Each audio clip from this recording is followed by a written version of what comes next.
Are we ready? Good. Welcome everybody then to today's PHIUT Trust Board meeting. It is of course a board meeting in public rather than a public meeting. And although there's an opportunity to ask questions, that comes at the end, so probably near to 3 o'clock. And obviously we'll see how much time we've got in terms of the questions that we can take at that point. Can I apologise as well for the fact that we are in this room as opposed to being in lecture room 1 downstairs, which is where we had hoped we would be, which is a bit bigger, because yesterday all of a sudden the IT had to be updated and it wasn't clear that it would be done in time for us to be down there. But for our next meeting here at Queen's, we should be down in the lecture room, which will be good. Can I say a special welcome to Ron Wright, who is joining us for the first time today.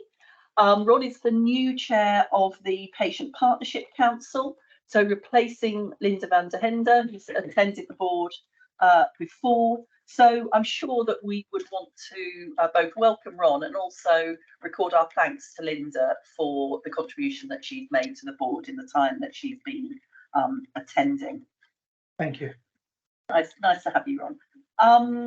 And we also, I think, have it's slightly tricky because we were in a not in the room that we hope to be in, but we are joined virtually by some colleagues from cohort 1 and cohort 2 of the Shadow Executive Programme, which Matthew has talked about and I mentioned in my update in the last meeting, and it's very good to have you. We also, for the first time, are joined by Andres Martin, who is deputising for Mamta, who has given her apologies today. I will just say that Andres said he was looking forward to being in a board meeting so much that he actually thought he'd rather be doing a shift in ED than attending this meeting. We'll try and make it as pain-free as possible for you. We have apologies from Linda, and Rita is deputising for Linda. Good. I think that is all of the apologies and welcomes. If I've missed anybody out, I'm sorry. So let's move on to the patient story then. And Victoria, would you like to introduce? Thank you. Good afternoon, everybody. So before I introduce the story, I'll just introduce the people that joined me today. So firstly, we've got Laura, who is a physiotherapist, and Mike, who's therapy assistant, and you'll hear them mentioned in the story, which is why they're here, in case there's any questions after that. I'm also joined by Deborah Edwards, who has joined my team as the new deputy head of patient experience. I just want to bring her along to get some experience of coming to the meeting. I'm not going to introduce too much with the story because Rosie, whose story is, introduces herself far better than I ever could. So, Carly, could I ask you to play the video, please? My name is Rosie, and I'm an assistant head teacher and an English teacher at a secondary school in Benfleet in Essex. I live with my husband, my cat Pumpkin, and I love playing football, running, riding my bike, visiting pubs en route, and I've loved going on the school ski trip every year. Non-active hobbies would be reading as an English teacher. I've played football for as long as I can remember and have been with my team, Lee Ramblers FC, for the last 7 years or so.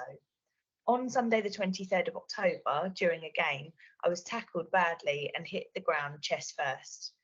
I sustained major damage to my spinal cord in several areas.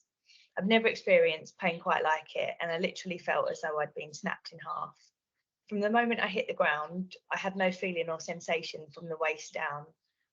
I couldn't feel anyone touching me, and I couldn't so much as wiggle one of my toes. After a 30-minute wait for an ambulance, I was put on a stretcher and put in a neck, back and pelvis brace. I received gas and air initially, but this was changed to morphine quite quickly when they realised what significant amount of pain I was in. I was taken to Southend Hospital to begin with, and after the results of X-rays, CT scans and MRI scans, I was transferred to Queen's Hospital. I was told that this was because they had one of the best neurosurgery units and that I would need immediate surgery onto my spine and that Queen's would be the best place for that. Upon my arrival at Queen's, I was taken to the Sahara B ward and told more about my injury by my surgeon, Asfand. I was informed by him that I had damaged several of the vertebrae and had sustained trauma around my spinal cord, which had resulted in calcification. Essentially, when the spinal cord is damaged, it can calcify, a bit like a blocked up garden hose, and that can stop messages travelling from your brain to your limbs, which is why I had no feeling or sensations in my legs. And then came a blow that I wasn't quite expecting. I was told that the surgery wouldn't cure me, nor would it allow me to walk. The point of the surgery was to stop things getting any worse. I was told that I would need a wheelchair, and my husband asked what my chances of walking again might look like, and he was told around 2%. I was really, really nervous going into surgery.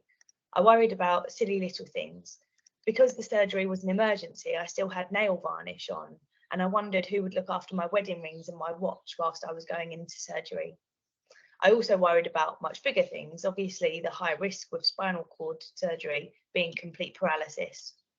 Sharon, who was one of the HCAs on the ward, was really kind to me that morning.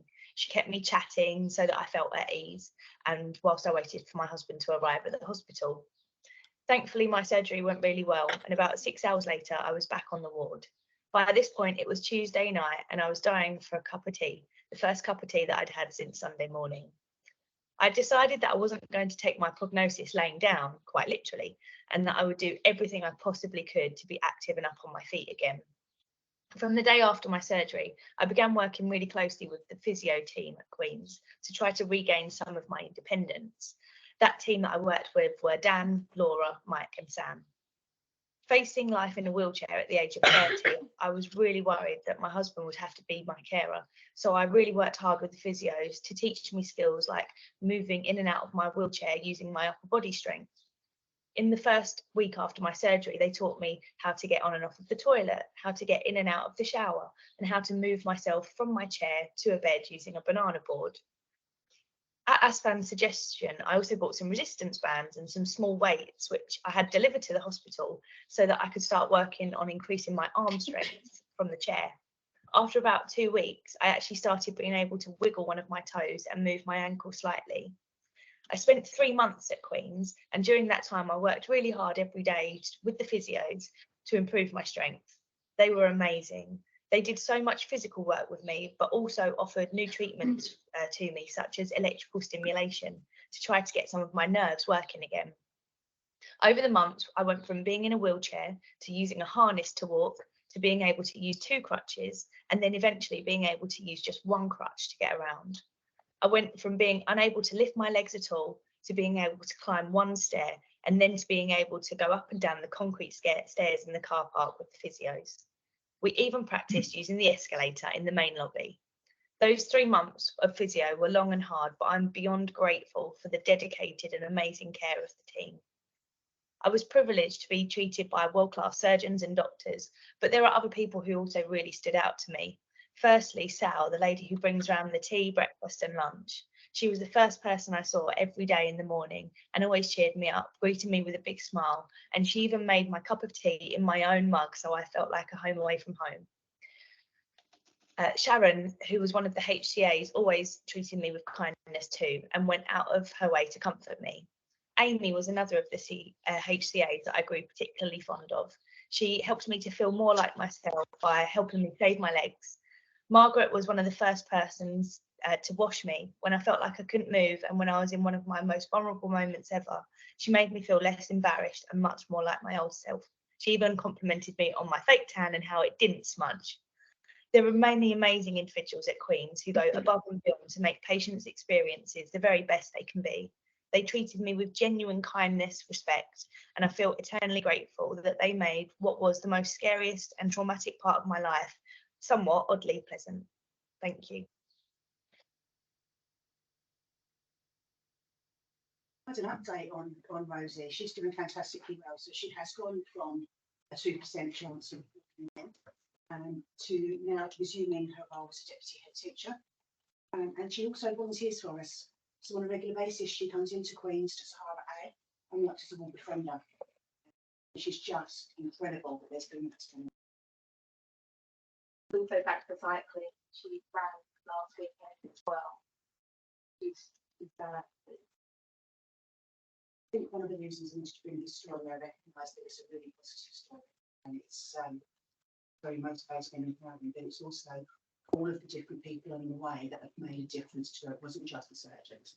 As she said, it seems like as an individual making a team.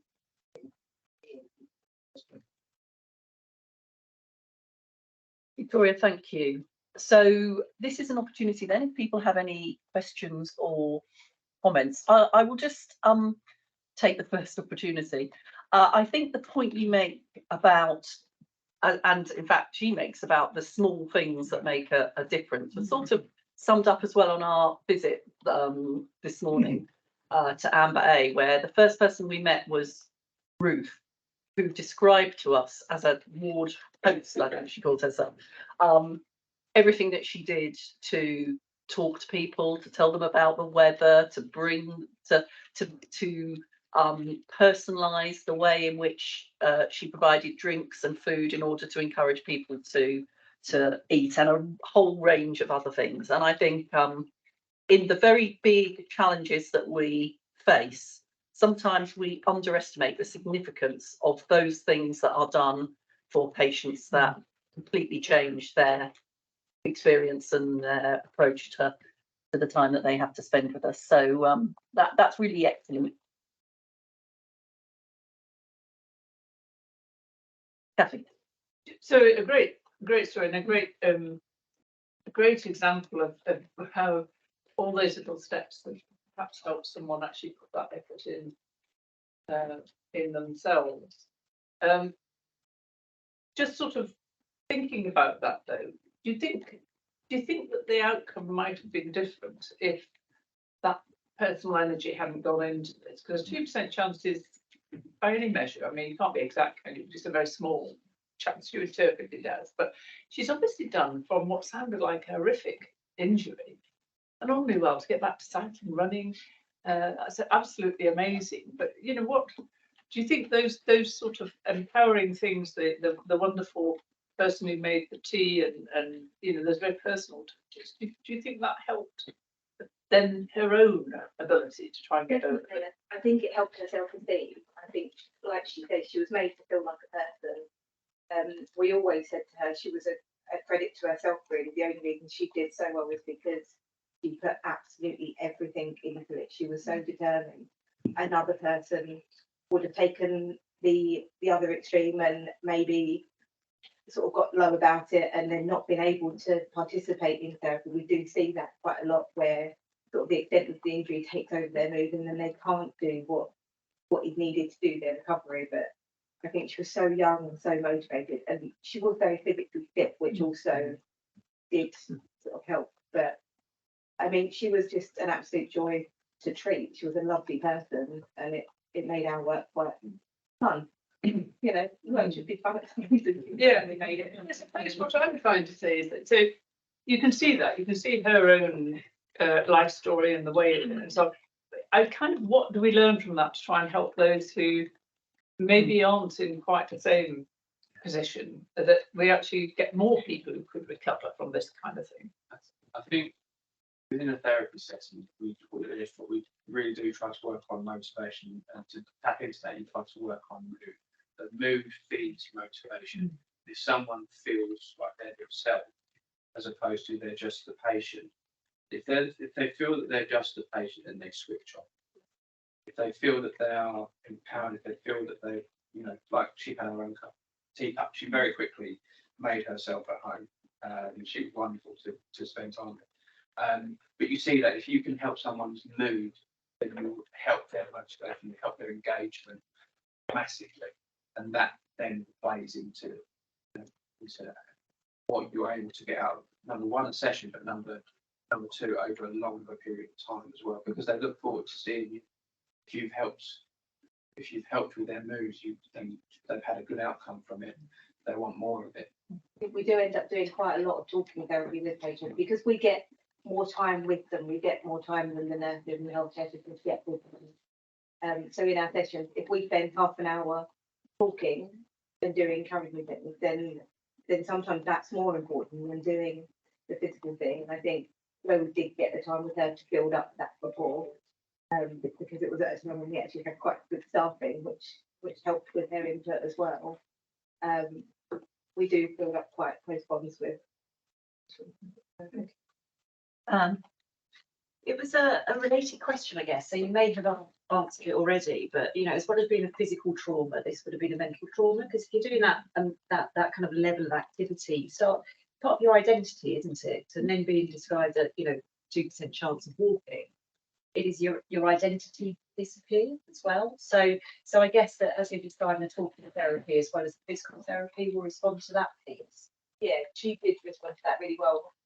We made sessions more fun, and we started doing things like including football in her sessions once she was more up on her feet to make it more personal to her, and we'd have music running to help improve our mood. She was also like cycling.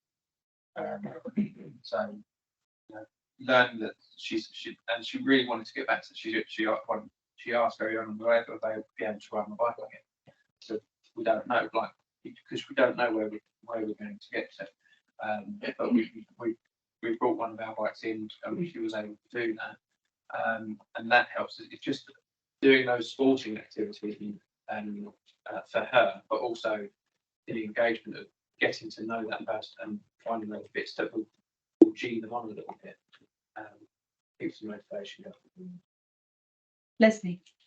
I think Anne covered actually most of what I wanted to say, so I won't ask it again, but just to reinforce that I think the work that you've done is amazing as therapists in a really holistic way, but also to the HCAs who, as you said, Jackie, so often get overlooked, but they are the people that people see, and if they come with a cheery smile, you start your day with a cheerfulness.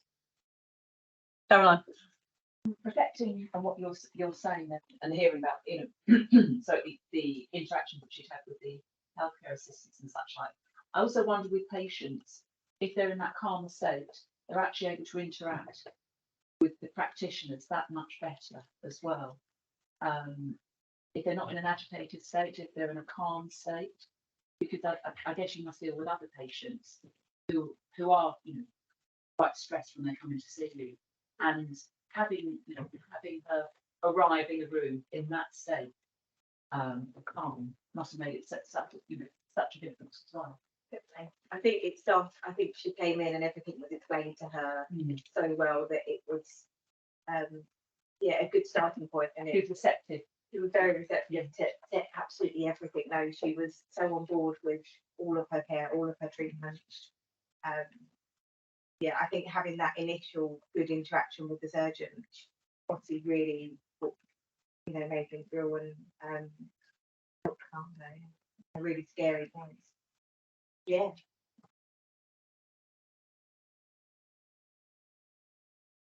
Laura and Dan, as you are at the board, and thank you very much for your contribution in relation to this very positive patient story. Is there anything that you've always thought to yourself, if I ever got to see that board, this is what I would like to tell them?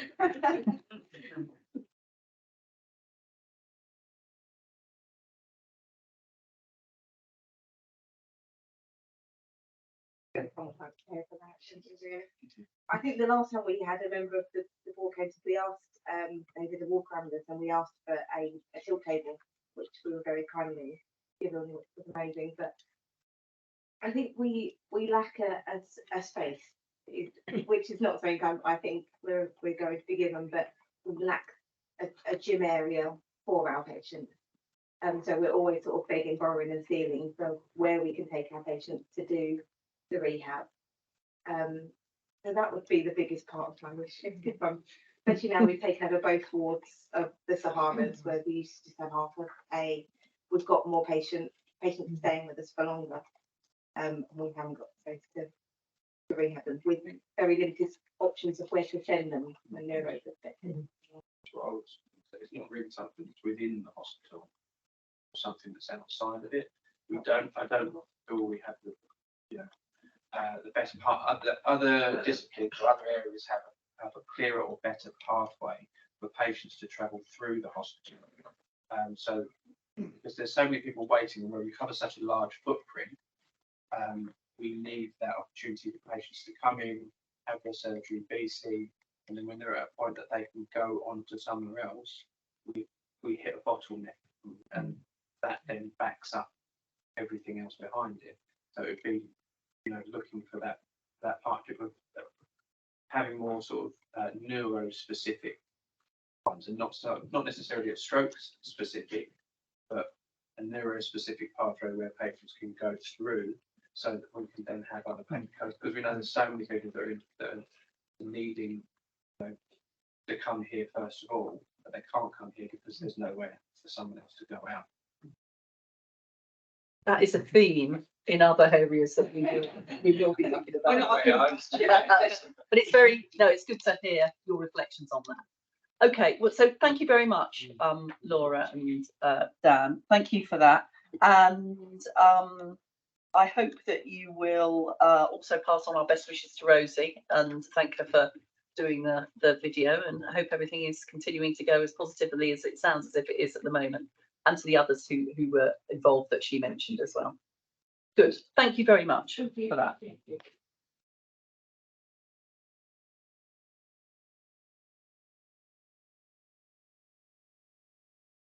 Okay, so we've got board of directors declarations of interest. They've been they're available online. They've been updated with respect to myself, Leslie, Caroline, and Ron, of course, as he joins the board. There have been no other changes to declarations. Does anybody have any conflicts they need to declare with respect to anything on the agenda today? No? Okay, good. We've got the minutes of the previous meeting from the 7th of September. Can I just check if anybody has anything by way of accuracy that they would like to comment on? Okay, we will take those then as a correct record. Are there any matters arising aren't covered elsewhere? No? Yes? I was just going to mention, for people who aren't aware, that we did have an unannounced CQC inspection at both hospitals this week. They inspected the emergency departments at Queen's and King George Hospital. We are expecting a draft report hopefully before Christmas, but final published report probably January or February early next year. Okay, thank you. On the action tracker, we have two actions, one of which it's proposed to close. It relates to the Shadow Trust executive observing the board, as I said, and the second one is due in January. Okay, good. Let's move on then to my update and then to Matthew's update. And I just want to start by acknowledging the enormous distress and concern that has been felt by, I suspect, all of us about the situation in Israel, Gaza. From the 7th of October, when, of course, Hamas committed the terrorist atrocity and took hostages, through the impact of the military action on the humanitarian situation in Gaza and the deaths that have occurred and the suffering that is clearly ongoing in that part of the world. That will have impacted all of us. But for some people, the impact is even more direct, that we will have patients and staff who have family and friends who are directly involved, who are living in Israel or in Gaza. And we've also, of course, very sadly and worryingly seen an increase in anti-Semitic incidents and an increase in Islamophobia as well since the 7th of October. And I think it's important that we're completely clear that, first of all, for those people who are feeling distressed and who are impacted, there is the capacity through our employee wellbeing services, and I noted on the screensaver today signals for people who needed to receive support. So that is available. But also, we won't tolerate abuse on any grounds to our staff, between our staff, and we'll take action on that, because people have got to, even in these very difficult circumstances, be able to come to work, to come here to receive their treatment safely and being treated with respect. On the another point that we're going to be looking at in a bit more detail further down the agenda, the collaboration between ourselves and Barts Health is continuing to strengthen, and the next phase of this will see the creation of a single group executive team, and that will be implemented on a phased approach over the next 18 months. And the significance of that, of course, is not the governance changes that it represents, but the support that it provides for the objectives of our collaboration, which is to ensure that our patients are getting fairer access to the best service wherever they are within the footprint of Barts and BHRUT, that our staff are getting opportunities to develop their careers across both trusts more effectively than we're able to do at the moment, and of course that we're able to use the scale of the two trusts also to address some of the issues more broadly in our communities around health inequalities and the determinants of ill health. And we will continue in the integrated group, of course, to have the two separate trusts, and importantly, of course, the 7 hospitals, and we will want to continue strengthening our relationships at place, the leadership out of our hospitals and of the trust here at BHRUT, and the engagement of those with other partners in each of the places in order to be able to ensure that we're getting the most joined up care and the biggest contribution to the communities that we operate in. We'll cover that, as I say, in a bit more detail further on in the agenda, but that's been the result of a lot of discussion and work that has been happening in both the collaboration committee and in the exec teams and in our board-to-board meetings as well. So thank you to people for that. Thirdly, at the last meeting, I outlined the actions that we were going to take in response to the Letby case, and in particular the work that we were going to be doing relating to the period of time that Tony Chambers, the former CEO at the County Chester Hospital, had spent as the CEO here. A review of the major decisions around patients and safety taken during that period of time, and a review of the whistleblowing cases that came up to make sure that nothing had been missed and we had responded appropriately to them. That work is still underway. It will be reported to the next quality committee, and it will then come to this public board for reporting to the board and for the assurance of the board as soon after that as possible. Just the final thing that I wanted to say, it relates to a recent article that many of you may have seen, that in the British Journal of Surgery, highlighting some really shocking statistics around the number of women who were harassed or assaulted by a colleague. And Kathy has herself written an extremely good and powerful blog about her experience and the importance of tackling this issue. And in that references the NHS's sexual safety charter, which is an opportunity to show the commitment of organisations to eradicating that behaviour.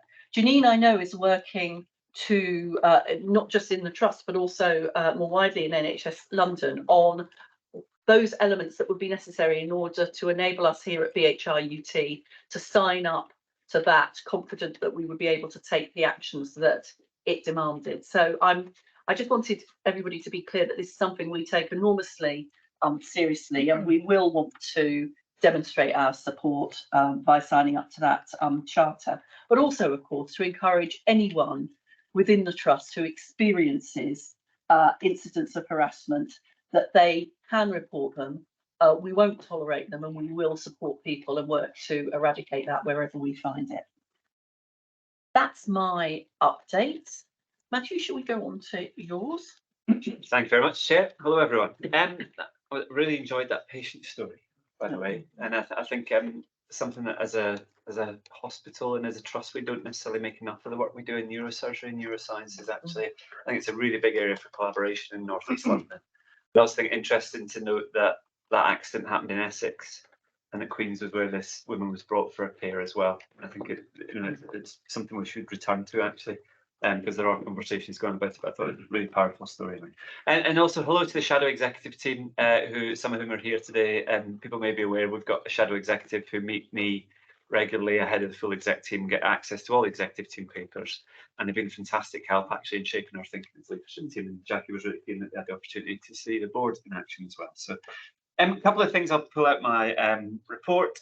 First on the inpatient survey.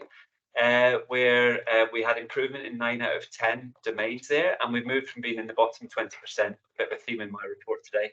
We're out the bottom 20% and actually into this sort of middle chunk of trust actually on a number of really important areas around patient experience. There's been a huge amount of work gone into that, and not least the ward accreditation programme, but also the work that Victoria Miles Gale, Gary Etheridge and others have done to really focus on patient experience and quality. And it's good to see that evidenced improvement actually in a number of really important domains start to come through there.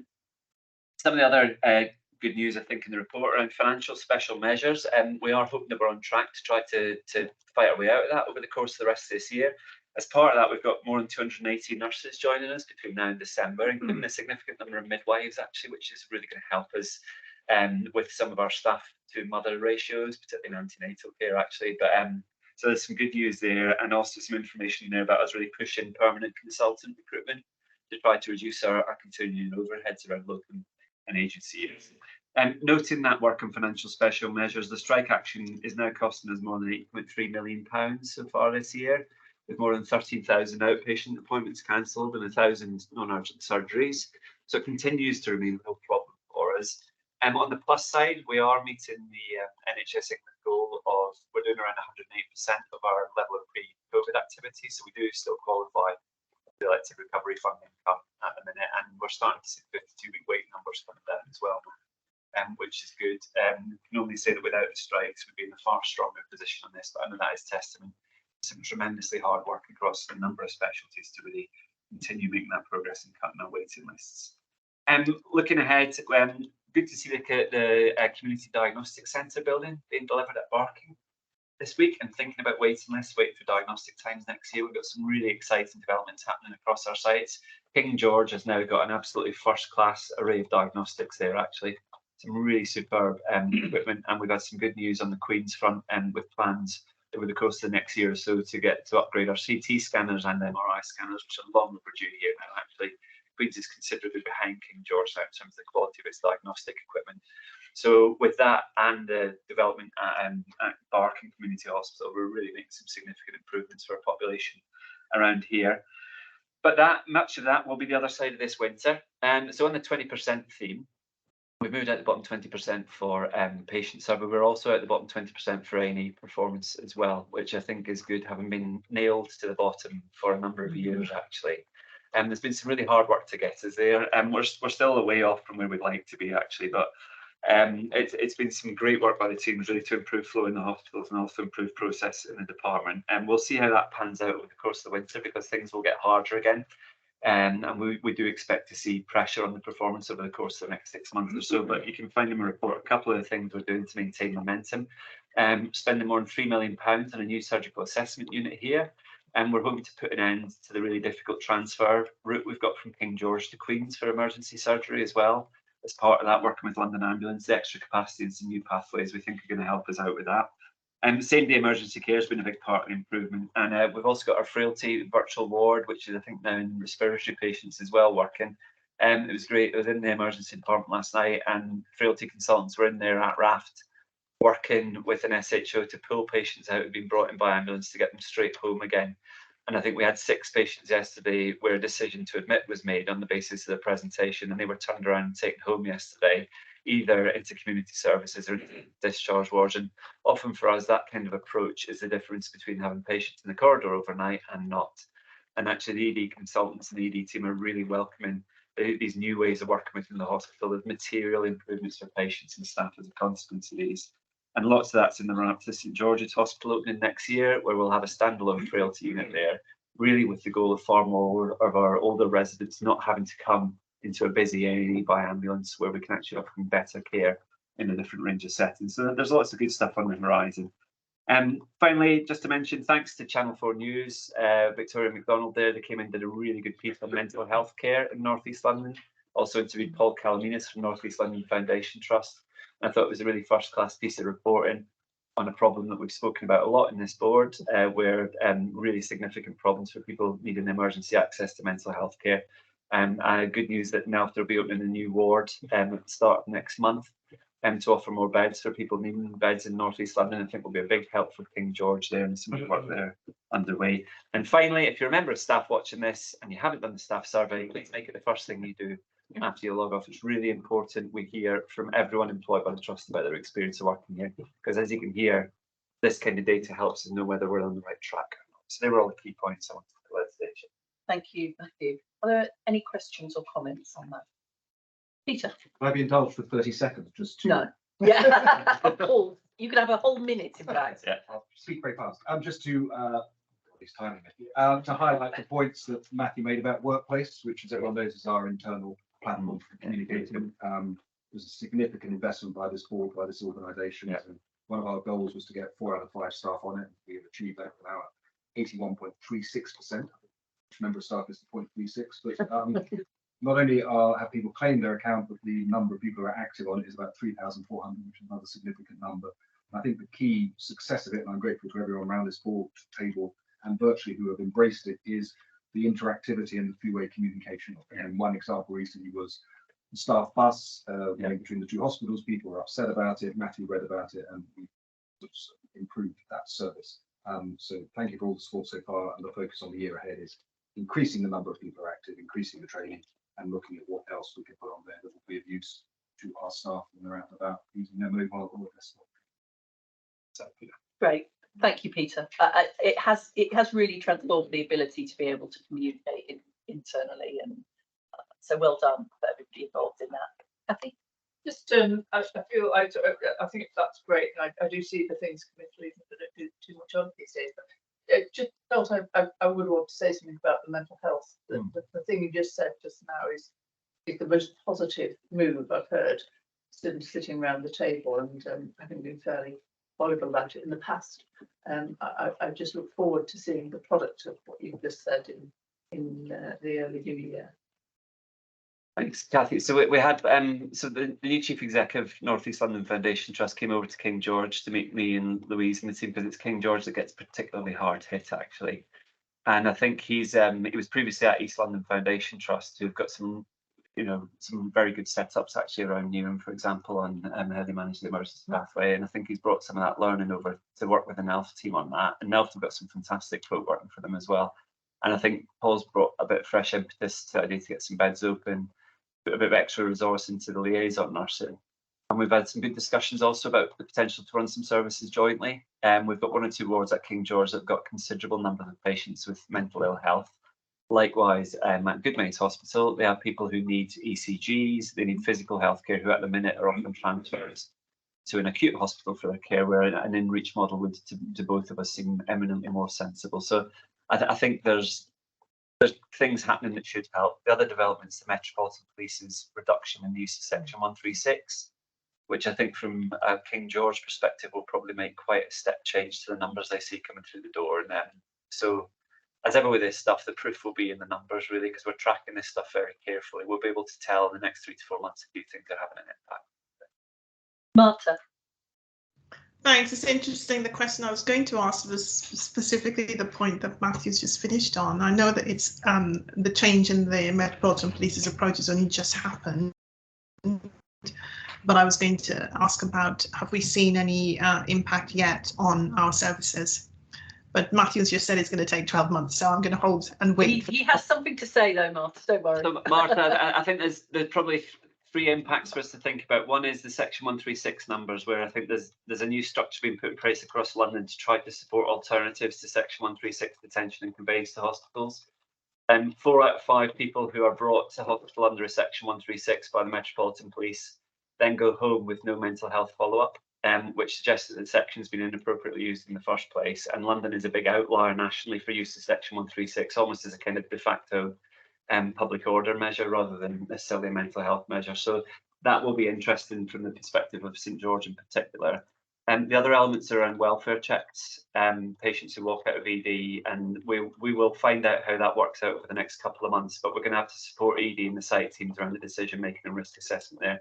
What I might suggest is that we perhaps bring something back to the board early in the calendar new year and let you know how the first couple of months have worked out, and we can pick it up there.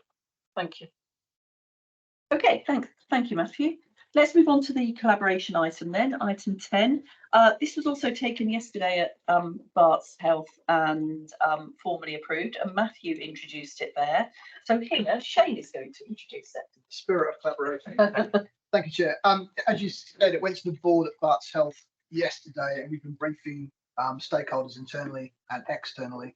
And I think at the outset, it's worth just saying this obviously builds on several things that have already happened. So it builds on, Jackie, your appointment as joint chair, I think chair in common with you 2 years ago now. My appointment as group CEO and accountable officer for both trusts probably 18 months ago. Joint non-executive appointments. So it's the next kind of natural step in our collaboration, which we're taking forward. So the paper is hopefully fairly self-explanatory. I'll just pull out a few things. We're quite keen to point out the already tangible benefits we can realise for patients. We've got reduced waiting times for tests, reduced admissions through various schemes we've done.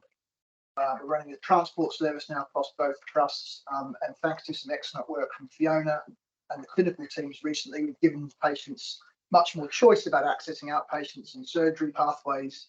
And I think nearly 300 last month opted to come across to either King George's or Queen's for treatment from inner boroughs. And those numbers were likely to increase. Giving patients choice, so if they want to stay, that's fine. If they want to come and be seen more quickly, that's also fine. So that's a really tangible live example of how we're getting collaboration working. We've also talked previously at the board around the joint work around the digital program, the huge investment going into BHOUT's electronic patient record infrastructure, and how that system will be obviously compatible with Barts and also with Homerton, enabling much more clinical join up across pathways. So fundamentally within this, and Jackie, you referenced this, we're trying to create conditions that make it easier for clinicians to collaborate. And that's kind of underpinning what we're doing for this next phase. So there's something there for patients, there's something for staff, and there's definitely something for our partners and how we work together with place-based systems, with integrated care boards, other provider collaboratives to address those longer-term health inequalities that we've discussed here with Actually. And they're often difficult to focus on when we're dealing with today's financial or operational problem, but nonetheless, we have a collective stewardship role to work with colleagues on. Principles are all based on the Barts model of, localising where possible and centralising only where necessary, devolving much more operational responsibility to hospitals within the group structure, and that will obviously continue as part of this. So over the next 18 months, we will start to converge some of the board governance and also some of the executive roles over a sort of, as I say, a transition period. So we're not having change that's there for the change sake that disrupts what we need to do in terms of running our hospitals efficiently and safely. And I think the last thing I would say is that we're trying to make sure that the hospitals across the patch, and we talked about some of this overview on the scrutiny committee last night, remain very much embedded as part of their place-based systems, and that we're adding value and not duplicating effort kind of up and down. So that's the direction of travel, Chair. And we sort of put this on the top of the paper about increasingly one group, 2 trusts and 7 hospitals, and how we think and operate. Happy to take any questions. Thank you, Shane. So, thank you. Shane, thank you for the paper, and absolutely support the principle of creating an environment for our clinicians to collaborate with patient at centre, all of that. I've just got one component of this that I just I'm hoping we might have the opportunity, probably not today, but at some point in the future to discuss, and that is the matter of branding. So it's referred to briefly at the end of the paper, the shorthand of the Barts NHS group. And I have to be honest and say I currently feel a little bit uncomfortable about that because of the messaging we have consistently been delivering in BHIUT about collaboration, and that perhaps sends a different message. I don't understand how that would sit with our local authority partners, with our MPs, etc., etc. So I wonder whether we could take some board time at some point to explore that a bit more thoroughly to make sure that everyone feels comfortable about it. I'll comment on that first, yeah. So you might want to comment as well. So I think the first thing is to be absolutely clear, there's still two statutory organisations called Barking-Haven Redbridge University Trust, working in partnership with Barts Health NHS Trust. So the Barts NHS group is just a misnomer for the group itself. Two trusts exist. If you work for BHRUT, you still work for BHRUT. So we're very much describing that as a partnership between the two organisations. And the second part of that's why is the word Barts in there? Well, I would hope that's relatively obvious. And one of the few internationally known brands in the world, and it's not Barts Health Group, it's Barts Group, because it's Barts Health NHS Trust as a partner with Barking-Haven Redbridge. Now, it probably is worth discussing that more fully. That's not something we're going to be plastering everywhere, but we do need some way, I think, to describe this. And say, taking one of the few known international hospital brands in the world would seem sensible, but happy to debate that, Chair. We talked about it as well at the collaboration committee, but happy to take people's views. Although I think it would be fair to say I was reasonably robust about the fact that it would be bonkers to not include Barts in the title in the sort of way that that isn't what I'm suggesting. I am conscious of how we have positioned ourselves with colleagues, and I'd just like the opportunity to explore how this is going to work out. And I think the other thing it would be helpful for people to see is the design that goes around the group, and it is very much about. Well, anyway, let's share it so that people can see it. And yeah, maybe have very clearly a shows more the in-depth two identities of the trust. But let's take this up. Yeah. Thank you. Any other questions or comments? Rob? We worked quite hard to get patient representation at this board. Mm-hmm. Do you have that at Barts? On the main board in this way, no, is the answer. But the board governance is being reviewed as part of the broader thing. Well, we do have patient interaction through other forums, not on the main board. We have patient stories like this, but that's one of the things under review, Jackie, as to how the board governance will work in the future. It's a fair point, Ron, and let's have a think about what the most effective way of ensuring patient voices are reflected at board is. It's part of the reason, of course, as well, that we introduced the governance visits that I was talking to you about, because that also enables us to go out and talk to patients immediately before the board. But there's all sorts of ways that we can do it, and happy to talk about how that develops. Yeah, and just to say as well, we've spent quite a bit of time talking to some of our stakeholders about this. We're going to have question time with the exec within BHIUT over the course of the next couple of weeks. And if there's staff groups who've got questions about this or anxieties or want to understand how some of this will work as well, we'll make plenty of time to talk about this. I think as Shane's emphasised, if you work for BHIUT, you'll still work for BHIUT. There's still a BHIUT executive team working across the two hospitals to make things happen.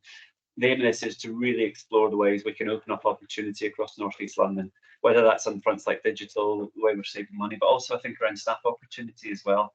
And a good chat with staff side earlier this week, and we were talking about the opportunities to look at how we can offer people careers for life in the NHS in North East London.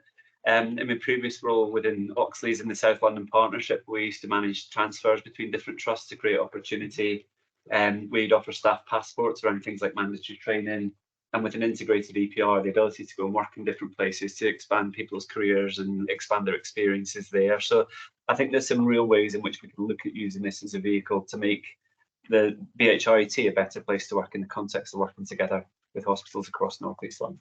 But we'll have plenty of chances to talk to our staff about that in months ahead. Okay, thank you, Matthew.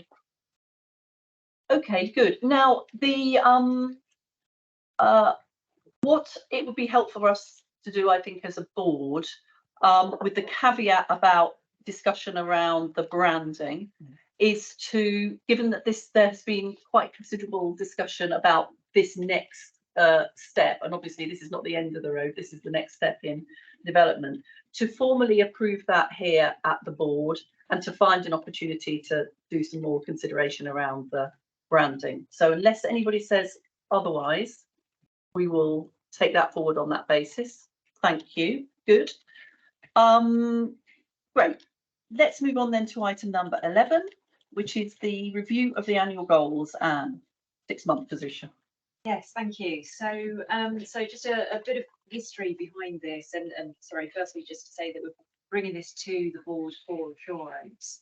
The history behind this is that in January this year, we agreed to continue working on the same annual goals that we had the previous year, because they're pretty significant goals, and it would take more than a year to achieve them. So we agreed to roll on of those goals, but also an additional goal, looking at equality, diversity and inclusion as a key area that we do need to be working on, not only for staff but also for local nations. So 6 annual goals were agreed. In April we agreed the headlines for that, and in June finalised the measures for that, and also agreed in June that we would have a 6-month review of those goals, just to see how we're making progress. So hence this paper. And so although we frequently view our performance against each of these items separately, there is something helpful, I believe, in starting to see them around. So starting to see all of those 6 areas together to make sure that we are balanced as an organisation against all of those 6 areas, but also starting to see them in the longer term as well. So not just looking at performance on a month-by-month basis, but in this case was on a 6-monthly basis. And there's been a number of key successes, as you'll see in the paper. And it's also impacting other areas as well. So you'll have seen in the health and safety report that we're getting here at board that there is reference to those 6 annual goals as well, in terms of health and safety activities. So it's starting to get embedded in ways of working in the organisation. So just need to thank execs around the table for leadership around each of those areas, and of course extend thanks to people across the organisation for actually doing it. So just want to have that noted. There are gaps, and we are only 6 months into the review of this, so there are gaps, and those key gaps have been identified. As we talked about this at FIC, Marta was asking a question about how do we identify the risks against those gaps, and those are risks that we do pick up in the board assurance framework, that in the future will make that really explicit in terms of this report. So next steps around this is that we will continue to do a 6-monthly review of this. My expectation is that we'll review not only what we've done, but also something around the enablers, what's helped us deliver that, and what are the challenges that we have or still need to overcome to deliver those goals. And we'll be working now on updating next year's annual goals with a view to bringing it back forward in January. Great, thanks very much, Anne. Leslie. Well, first of all, it kind of echoes a little, reading this echoes a bit what Matthew said, because it feels upbeat. It actually feels that we are making some real progress in areas, so thank you. And thank you to everyone that's made that possible, because it's kind of quite nice to sit here and read something like that and just see how positive it is and how much progress we are making across so many different domains. There was one particular bit I was just going to raise, which also relates to the learning disability annual report, which comes up later on the agenda. And in the interest of kind of fairness, that I sit at the BARTS board and say, well, they do this at BHIUT, and so I did the other way around as well. She does. One of the things that I think is good in terms of the reporting at BARTS is the equity reporting that looks at the accessibility to our services by gender, ethnicity, and particularly by learning disability. So as we're building our reporting suite of indicators, it would be really interesting to look at some of those. So when we look at learning disabilities, we're actually able to see, are they getting equity of access to services? And that one's in my mind because actually it had slipped at BARTS yesterday, and because of the way they're doing the monitoring, it can be traced to a particular issue around restorative dentistry where there is a backlog and you don't get treated as quickly if you have learning disabilities as if you don't. So it just would be good as we're developing those indicators. I think I've sent Janine the parts back anyway, but just to look at them and see if we can do that so that we can assure ourselves that all the communities here are actually getting that equitable access to services, and whether there is any difference depending on where you live or what your gender is or whether you have disability. But in general, I just think it's like really nice to see a report where we've made so much progress in 6 months. Thank you, Leslie. Kathy. So I echo that. I think it is, and I think this is a really good way, you know, of actually showing this part way through. But just it's a sort of build, really, an even better if from my perspective in terms of how it's set out and thinking about January is for some of them, and I'll just pick out one here that's on the Restore core services, reducing the number of medically fit patients. And we say we've continued to have 100 patients. I can't contextualize whether that 100 is a bit better than we were and where we're trying to get to. Do you know what I mean? So, so what I would find really helpful is, say, at the halfway point, is saying, are we kind of on track? Something slightly more formally to say that we're on track, we believe. We've made progress, we're on track, or actually we made good progress, but we've got to do a bit more, you know, something that indicates where we're going to kind of get to, and almost a slightly more consistent reporting on each one. So there's got the same kind of approach, though they're all different things, but otherwise I think it shows really significant progress, as Leslie says. Appreciate that. Thank you. Good. Thank you. So really positive in terms of the progress that's been demonstrated there, and I think some very good and sensible ideas about how, as we develop it, we really incorporate more and make it clearer. Good. Let's move on to the quality and safety part of the agenda then, and we start with the Quality Assurance Committee report. Thank you. As you can see, you've got a fairly comprehensive get to it sort of thing report in the paper. So obviously I'm not going to take you through all of that. So there's a couple of things to mention. One, for the eagle eye, you will notice the significant assurance largely being provided, which again I think is positive. But what I want to make clear, that doesn't mean everything's fixed. It means that we took a lot of assurance about the processes that are going on, that we absolutely understand, and things that are moving forward. So I think, just in case someone turns around and says, "Oh, it all looks a bit green." Secondly, I'll head that one off at the pass. But secondly, you'll see a number of the reports that have come through anyway to board, and you'll have a chance to comment on those. One thing, a couple of things I would pull out. There's a couple of mentions here, learning from death, for example, but also when you look at the dashboards and so on.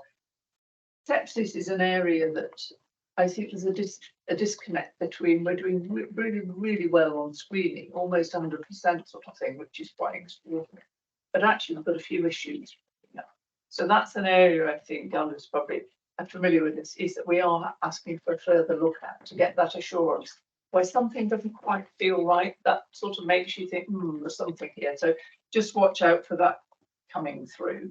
I'm pleased to report that we were well satisfied that the ePro dictation issue has been well managed, and we are hoping that will complete imminently. And the final thing I'll mention, again, it's Matthew's reference to inpatient survey, which I think we're all pleased to see is making progress, and it's on the agenda. But I do want to just pull out a discussion we had, was of those who had responded, there was a lack of diversity, and amongst those who'd responded. And I think you are left with the question, so what would they think? And I think that is a significant area for the board to be aware of, that we need to really focus on, because we don't have a uniform collection of people coming in, we have a range of people. So that just stood out for us a little, but otherwise we were pleased to see the progress. I just urge some caution around if it applies to all groups. But that was all I was going to say. Thank you, Chair. Thank you, Kathy.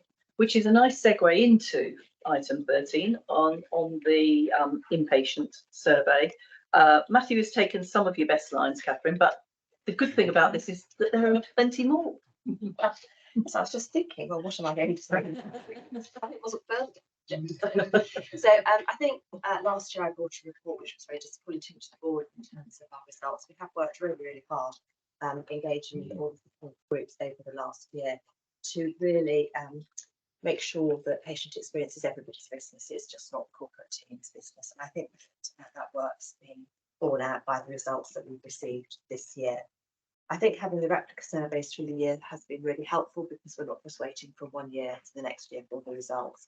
So as everybody said, we have increased enormously and improved enormously, which is really good. But we still have work to do, and we recognise that we still have work to do.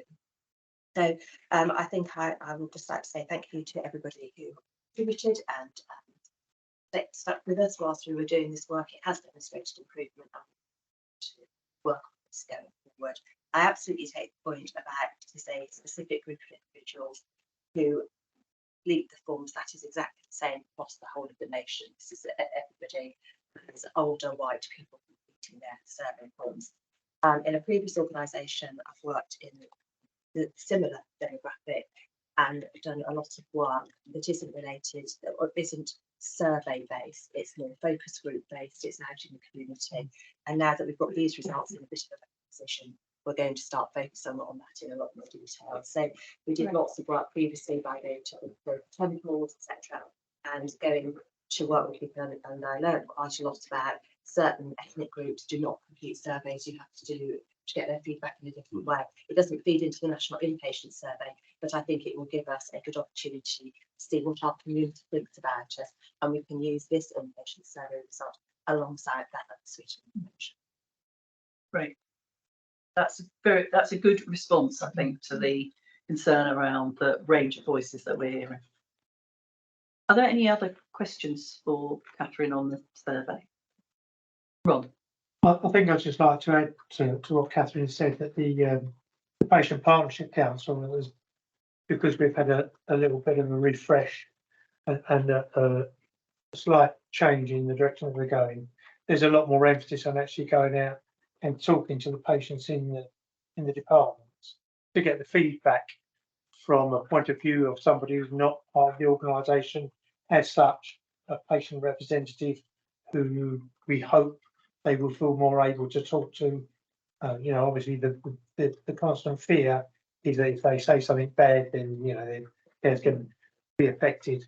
And hopefully, as a patient partner and my other colleagues can try and allay those fears and say, no, we're not part of the organisation. You can speak to us freely, and there's much more emphasis within the patient partnership group to actually go out and find out what patients that are within our departments think about the treatment that they're receiving and the way they've been handled. And we're growing that so that we will get better feedback within our own organisation of how patients feel, and hopefully a more honest and less guarded view. Thank you. Thank you, Ron. And that's another element of the triangulation of a range of different methods in order to get a really rounded view of what patients are saying. Thanks. Okay, good. Let's move on then to the summary of the range of safeguarding reports. Catherine. Thank you. So I've noted the points that Leslie's made, and I'm going to take back to the team. The reports have gone through back and Scottish Government Steering Group in great detail. So this is just a highlight report really, and I think we can demonstrate through the report that this has been a very busy period across all areas. We note the difficulties that we had coming out of COVID and have continued, particularly around things like domestic violence. We have had quite a focus on learning difficulty over the last few years, particularly the development of things like the career map, so that we've got staff that are adequately trained and trained. That work has been noted as very good practice by the RCN. We've also worked with the Admiral team and piloted the Admiral nurses within our dementia team. We're the first organisation in the country to do that, and others are now copying that. They think that's a good idea. So I think we've highlighted in the report some areas of key learning, really focusing on the think family, really pushing professional curiosity. But just to note that it remains very busy. We've got a good team who are working hard and are under significant pressure in terms of the volume of work that they're dealing with. But I'm happy to take it. Thank you, Elizabeth. Just looking at the bit around adult safeguarding, and so we've made 80 referrals raised in relation to domestic abuse. That actually seems quite a low number to me, 80 over a 12-month period. I mean, I don't know, I got no sense from here whether it had grown or not, but I just think in terms of what you might expect to see, it just didn't seem a particularly high number, and I wondered whether we were being professionally curious as perhaps we should be. And so I think we are being very professionally curious, but I think 0.80 doesn't, but it might be that they go in different categories. So yeah, it seemed very. Can you copy me in as well on yes, well, should I just circulate it to everybody? That would be useful, because I'm encouraged to see in the key achievements the Marek referrals and the assessment tool around domestic abuse and stalking and all of these things. Because, to reiterate something I said yesterday in the Barts board, we are, as an ICB and in North East London, committing to action around violence against women and girls in a series of pledges, and it's I think, you know, I will want to look at things through that lens and to see that we're making progress on that as well. So thank you. Kathy. So I think this really does, and we've obviously discussed the fact that this really does represent an enormous volume of work. I mean, this seems quite amazing, really. One of the things in terms of just thinking for future reports, I would, and it's along the same lines actually, I would find helpful is the context for some of these numbers. So, you know, even if that is a context of it was like this last year or the year before, sort of thing, or comparative benchmarking, what's per 100,000 or whatever, some of the figures, they just look absolutely enormous. And you think, can't tell if that means we're just really good at finding things or whatever. So I think it's just a process point, but I think the work that's being done and some of the, you know, the onus that we're getting right in terms of training, I think is really probably does compare well actually to other organisations, but we could have a bit more context and a little bit less sort of narrative, if you know what I mean. Yeah, that's fine. Thank you. Okay, good. Let's move on then to the Learning from Deaths annual report. And just before I ask Andres just to introduce this, we had a question from the public. Yes, it was you, Andy, at the last board meeting about the transparency with which NHS organisations and this trust report on deaths.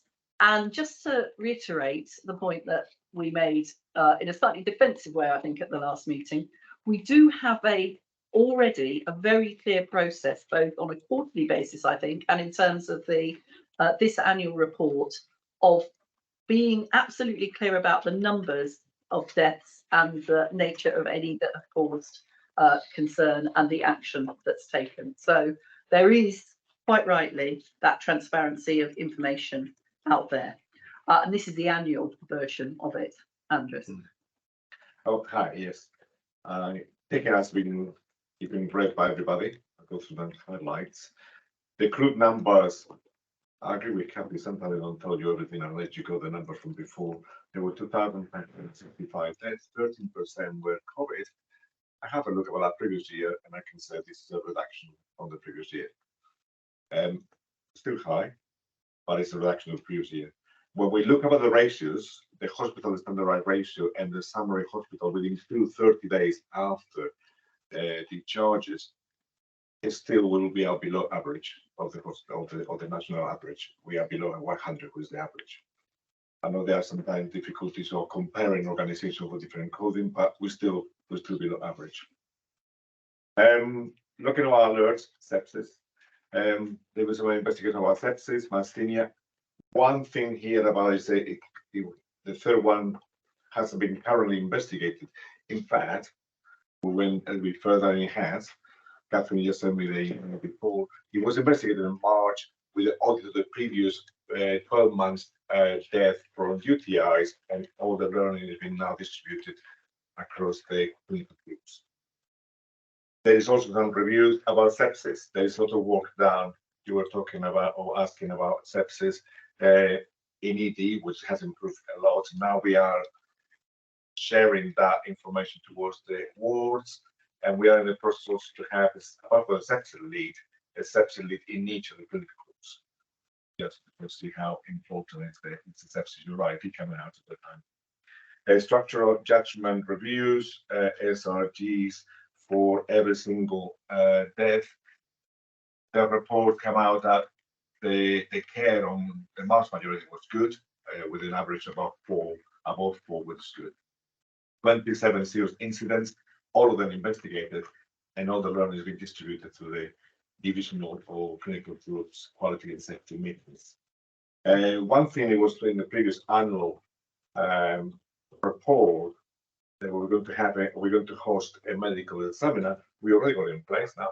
Medical seminar started at the beginning of the Q1, and now it's reviewing effectively all the death, 98%, and it's also reaching out to the community with referrals from GPs and hospices doing that. At the end, also learning disability mortality review. 21 patients were related to learning disabilities.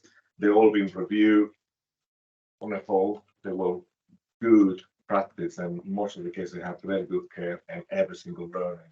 In a few of the cases have been distributed to the clinical groups to make some changes. Okay, happy for any questions? Thank you.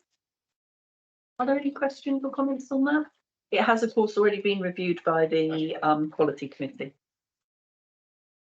Okay, thank you. Let's move on to the integrated quality and safety report then. Thank you. This report also has been interrogated.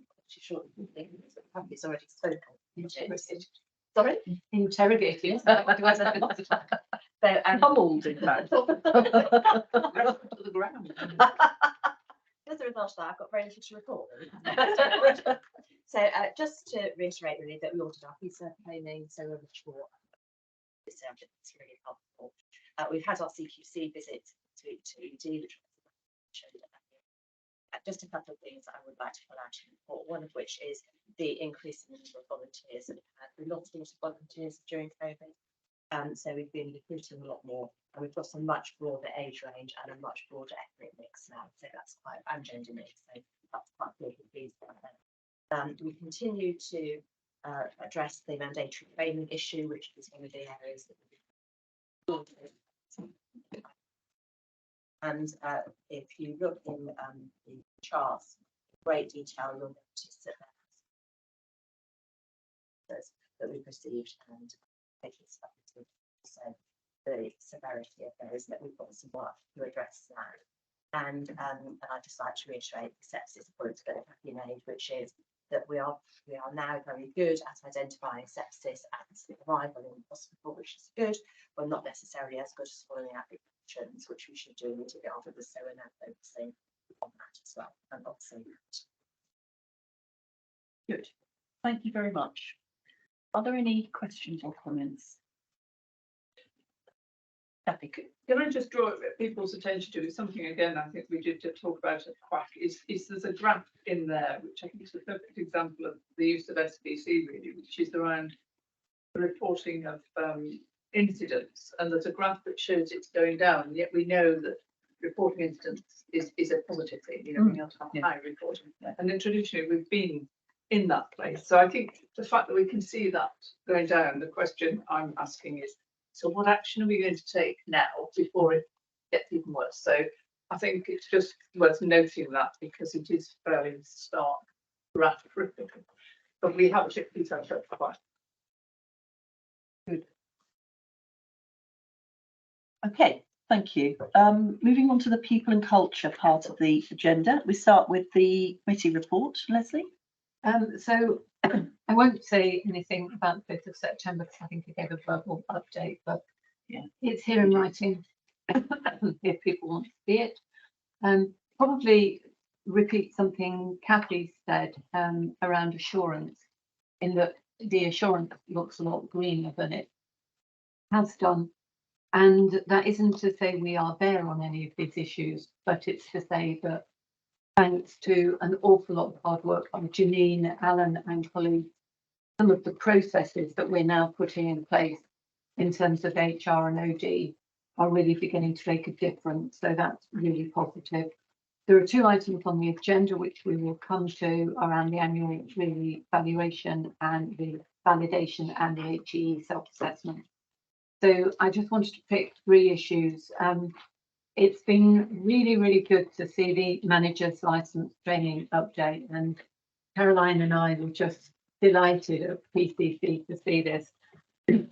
It's been a long time coming, but actually now having a proper training program, which all managers will need to go through, is really going to make a difference. And the various elements of it, I think that Caroline has been pushing for a long time, active bystander training, things like having courageous conversations. We hope this will have an impact in terms of the freedom to speak up, and an awful lot of those referrals are to do with poor management. So hopefully we will begin to see a virtuous circle instead of what it feels like we've been having for a while, which has been more of a vicious circle. So I think this will make a real difference. And it was also really good to see the staff wellbeing update and the OH strategy. And I think we ought to be really proud of the range of things we have been doing over staff wellbeing. And there were some that I'd said you need to shout more about what you've been doing that's good. So I think the marketplace events that we've been doing and the things we've been doing around supporting our staff with cost of living crisis are something that we should be really proud of, and they're an integral part of staff wellbeing. So I think that was all very positive. The Guardian of Safe Working Q1 report, whilst there is still a lot of work to do, what I thought for the first time was really heartening to see at the beginning of the report, looking at papers, to say while there is still a lot to do, there's been exceptional, energetic and solutions focused engagement by people. And it was notably MAMTA, Andrew Dean and the junior doctors, outgoing and incoming chairs. So it is really good to see that that's recognised by the junior doctors, that we have got a long way to go, but we are now seeing energetic solutions focused work by MAMTA and her colleagues, and that's beginning to be recognised and it's beginning to have an impact. And we've wrestled back the doctors on call room, I think, which again is something that has been raised for I don't know how many months, years. So to begin to see progress in areas, I think is really positive. So hence the fact that we now feel that we are really getting significant assurance on the process that we're involved with. Good, thank you. Just on staff wellbeing, I went to Bart's staff wellbeing department for a visit a few weeks ago, and it was very good. But one of the things they said to me was how impressed they were with what was happening at BHRUT and how much they were trying to learn from BHRUT. So that was very encouraging. All right, so let's go on to those 2 items then, starting with the Health Education England self-assessment. Andrews. Yes, the self-assessment has been already endorsed by the People and Culture Committee. It's a long one. I'm just going to highlight a couple of things or a couple of points. One of the challenges remains perceived and real by the junior colleagues is about shop floor clinical supervision, mostly by seniors. This is mostly based on the reliance on locums that we still have to, mostly in acute medicine, for example. Then we do a lot of work to trying to systematize some of the jobs. That's as a challenge. At the same time, there's been a lot of work on trying to identify the income is coming from medical education and channel it to the right channel, mostly towards education. And that's what we're working now with the clinical groups to trying to be sure that money is spent in education. That's the main 2 things I wanted to to highlight. I mean, it's a long report. We can go through it. That's it. Thank you. Are there any questions or comments on that then?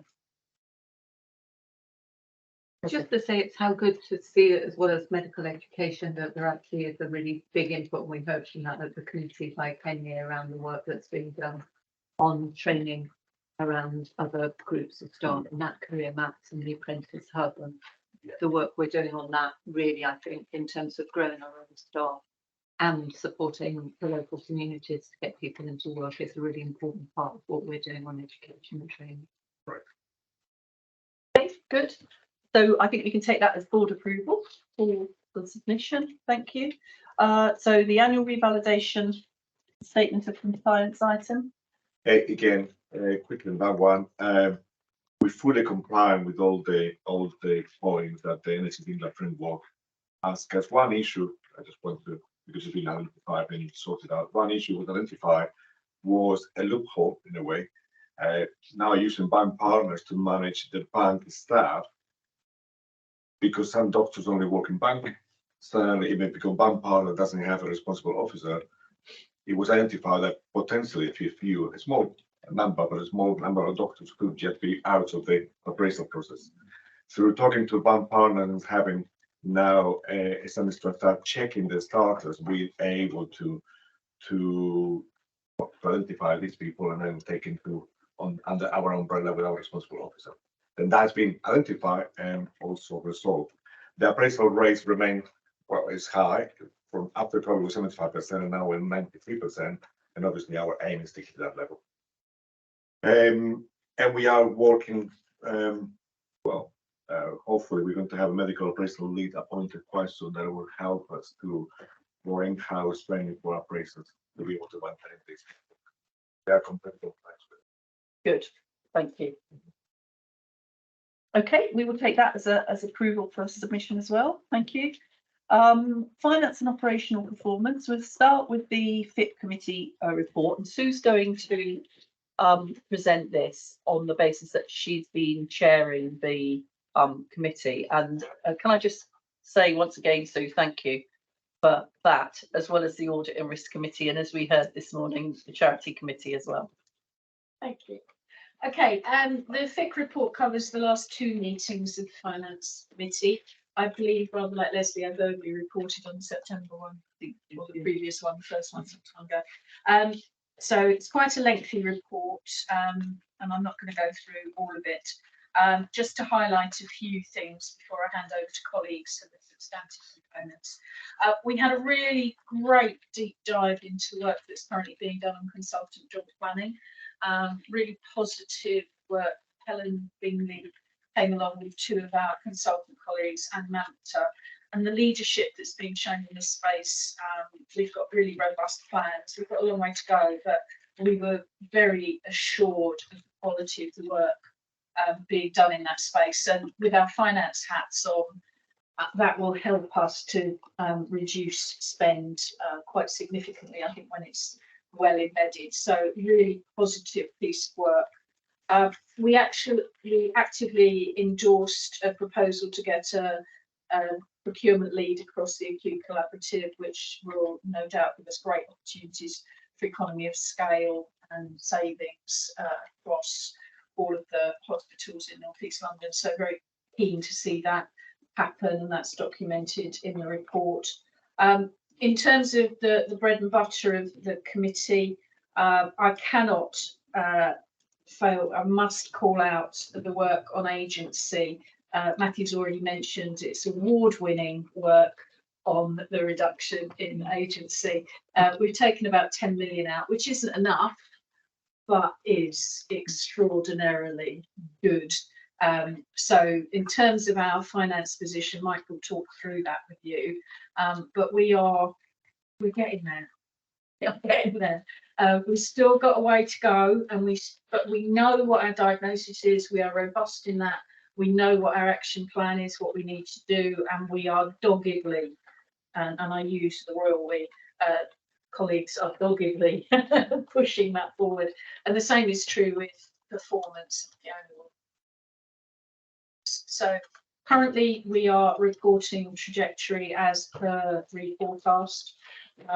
It will take a lot of work, and we are obviously under the auspices of Not4 and financial double lock, etc. So all of that is added complexity, but generally really good, robust work. We had the odd bits and pieces about business case, but you can read all of that. Most of that was quite straightforward, I think. So I just wanted to highlight those pieces before handing on to colleagues for the detailed reports. Thank you. Thank you. So let's go to the performance report, Fiona. Thank you. So we're talking of we're getting there. This is another upbeat performance report. And I mean, in all honesty, it's really encouraging to see the figures. By way of assurance, Kathy, the data that Anne refers to in the annual goals, much of it is repeated in the performance report. And you know, we've honed this report down to something that gives you high enough level of information with a reasonable amount of operational assurance about what we're doing to deliver the type of metrics that we're displaying here. I think something Shane sent around yesterday on UEC performance, on all types of performance. We're now 10th out of 18 hospitals in London, and that is a real achievement. I know we sort of talked about we lap back bumping around the bottom for far too long, but 10th out of 18 with a hospital the size of ours, with the number of conveyances, we are one of the busiest. I don't say the busiest, but if you look at the amount of conveyances, the amount of hospital traffic to our sites, you know, it's no mean feat getting some of the performance up there. So I'll just take you through the figures. If I may, I'll just take you briefly through each of the slides just so you get some context around there.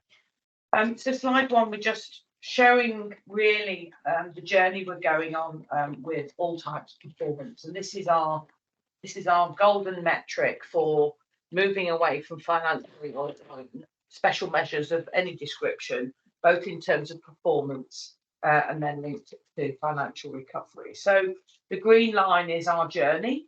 It's you know, sort of poopled around a bit, but it's definitely on the upward trajectory, and that is a combination of all of the activities we're doing across all of the domains. And I know we've got a piece in the private board about UEC, so I won't talk too much about the initiatives. The red and blue lines above are a national picture and the London picture, just to show you by way of context what we're doing compared to other people.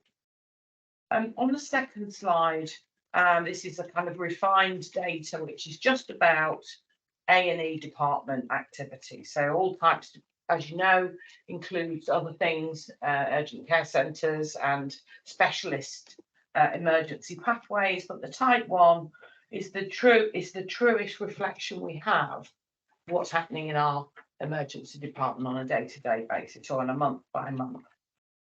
We've seen an increase, a small reduction in August, but going back up again, the SDEC, the emission avoidance and all the other schemes starting to make a difference. And actually, one of the other areas that isn't really shown here that is making such a difference is the flow within the organisation. The length of stay reviews, the earlier discharges, the focus on complex discharge planning and getting all the boroughs and the local healthcare providers around the table to help us with patient discharge has been and is a slow burner. I will admit it. You don't get immediate results in those things, but improving partnership working all the time, but particularly as we go into winter, is key to some levels of success. The third slide, again, this is straight out of the Not4 improvement plan. The all types is red, and the type 3, all types is red, and the type 1 is blue.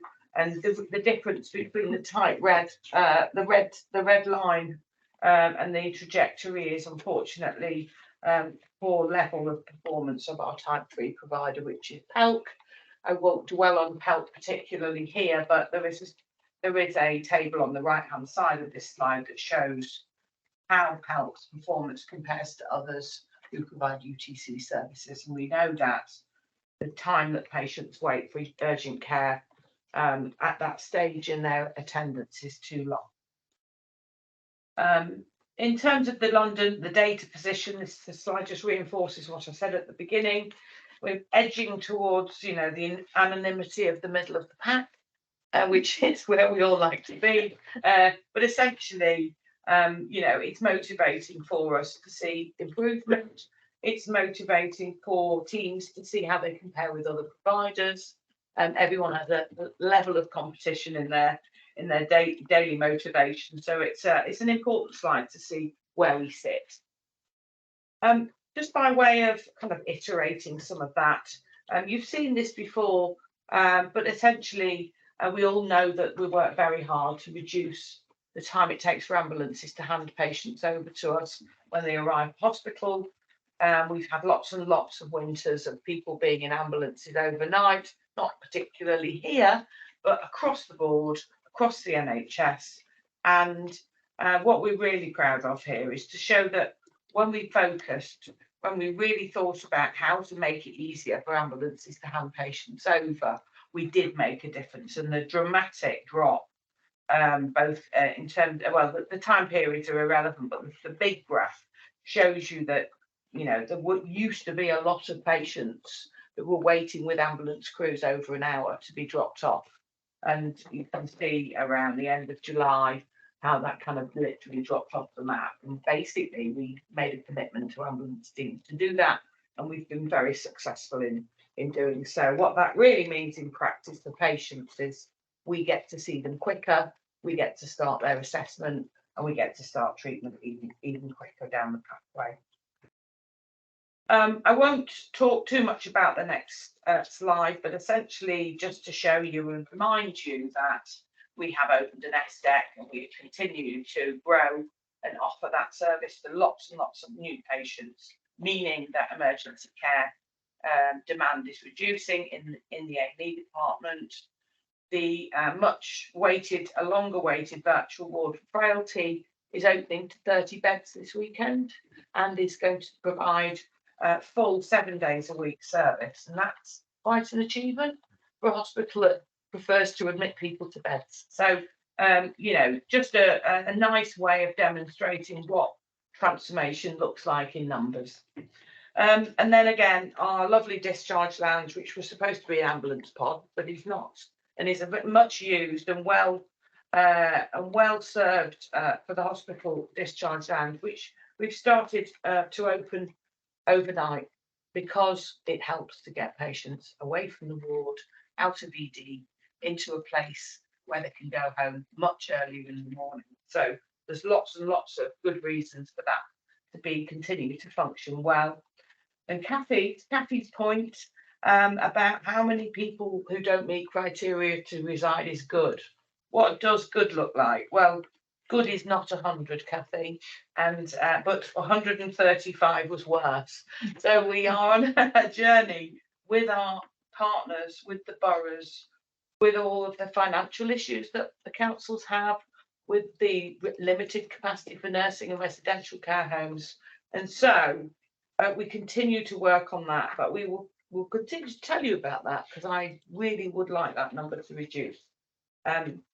Okay, I will speed up a bit. Okay, so we used to talk a lot about how and why patients are in the department over 12 hours, and we track that. And I'll talk to you about that more maybe next time, about why and how we're improving that. But you can see that the statistics are showing and demonstrating both sides improvement in that type of length of stay in our department. The next slide is mental health. We've talked about mental health many times. We continue to be quite a large provider of mental health services, but Matthew and others have alluded to the work that's going on in that space, so I won't re-rehearse that here. On to my second favourite subject, which is planned care. Very briefly, we continue to mill around the 60% for 18 weeks. It's an odd thing to talk about 18 weeks at the moment, but essentially we do really well for the considering the strikes and considering the sheer weight of the waiting list. You know, we have had one hand tied behind our back most of the year with the strikes. We will have moved just under 900 patients from Barts who will sit in the long waiting category over the next coming weeks, and that will inevitably affect our waiting list position, and furthermore it will affect our 52-week position, but we have plans and we will make sure that the care for those patients is expedited. Waiting lists, just for information, the orange as ever is the longest waiters, and the blue is, you know, showing you steady state in numbers really.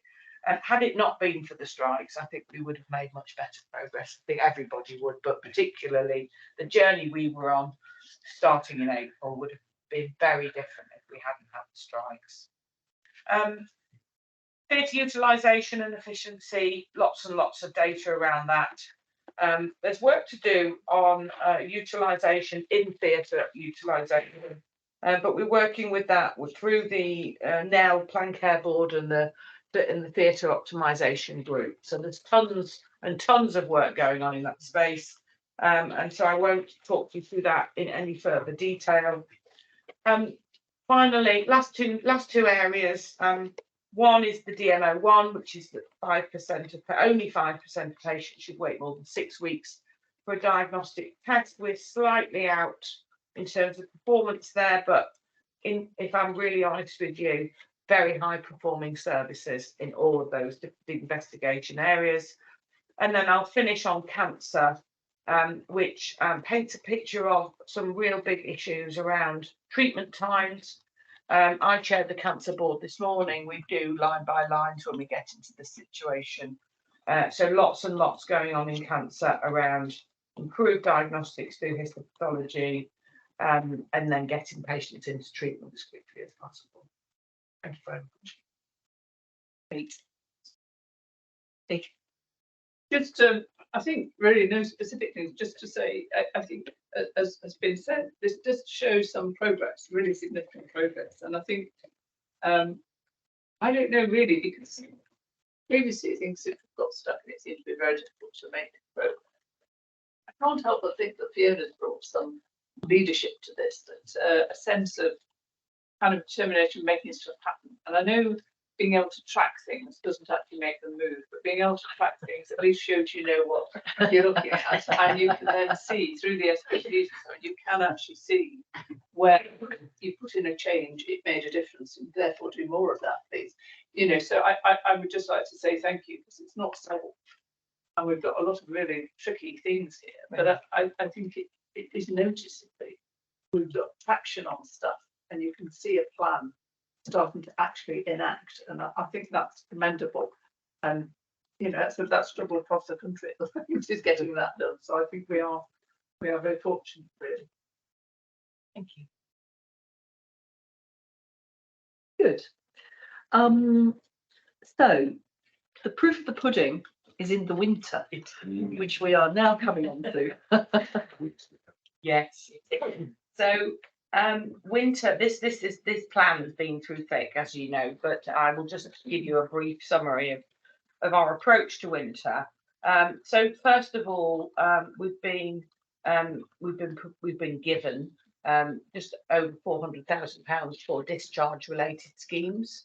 We've been given £1.4 million towards other enhanced service schemes for winter. The approach we've taken is very simple, and it's all about clinical enhancement. It's not about measuring or counting differently. It's really all about getting stuck in, providing the extra clinical capacity that we need to deliver services. There's some quite big deficits in the service offering at Queen's and King George. An example, two examples. One, we don't have a 24-hour critical care outreach team, which is quite unique in the health service these days. So we're using winter money to make both sites safer, to give that real oversight of patients, both who are deteriorating, stepping into IT or out, and that will give us really good amount of flow. That's just one example. The other example is we don't have a day unit for IB for intravenous therapies at Queen's. Again, talking about, you know, how on earth has a hospital this size not got one of those, but we haven't. So we're taking the opportunity to trial or develop services that are A, deficits anyway, but B, will help with flow, admission avoidance and discharge during winter. So the list is attached, it's all clinical.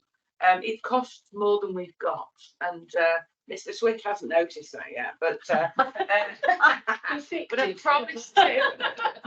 I wasn't there, was I? No, I thought I'd missed that meeting. No, so what really I've done, and I have no intention of spending more money than I've got. Always appeared. Yes. He heard that. Yeah. So this is a list of schemes, and the cost is the cost of doing that scheme. What we know about winter is there's always slippage on appointments. There's some schemes that just don't get off the ground because you couldn't get the right people or somebody else was doing it all. So what we've done, rather than try and retrofit the schemes into the money, what I've said is these are all the schemes that we want to sign up to and commit to. My commitment to all of the winter plan is that there'll be a control total of the amount of money we've got. So coxing and boxing between what we want to do clinically, how effective it will be, and how quickly we can do it with a control total arrangement, which means that we stop at 1.85 million, which is the money we've got. So slightly unorthodox, but that's the way I want to do it. It gives me a bit of flexibility. Thank you.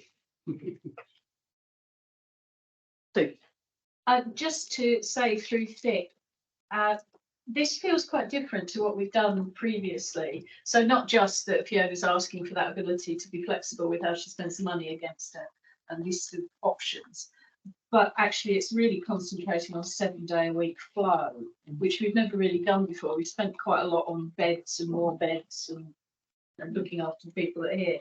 So this felt to us in FIP quite different and quite positive and the right stuff to do, because it often feels like we get to Monday morning and we haven't, we're back to where we started the previous Monday morning. We spend 5 days trying to get ourselves back on track and then drop off the edge of the cliff again. So this just feels strategically very different and very exciting actually to see how it works out. But you can only spend 1.8 million. Ruth. Kyle, I think the expansion of this is also there is a move away from winter funds, truly. I mean, in the NHS, lots of people will say the winter is the summer now and the summer is the winter. There isn't the same winter pressures that maybe we've had in the past.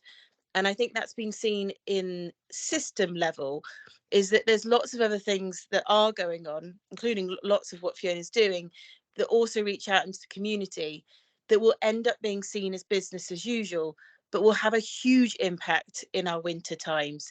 So yes, it's good that we've got this winter funding, but actually where we need to focus is our business as usual as well, because that's what really makes the difference when we are under a little bit of stress, that we're not firefighting so much, that we're just picking up that last little bit rather than what feels like wading through mud sometimes. So it's just kind of letting the board know there's a lot more going on in the community as well, which I think will link in to the trust. Thank you. Okay.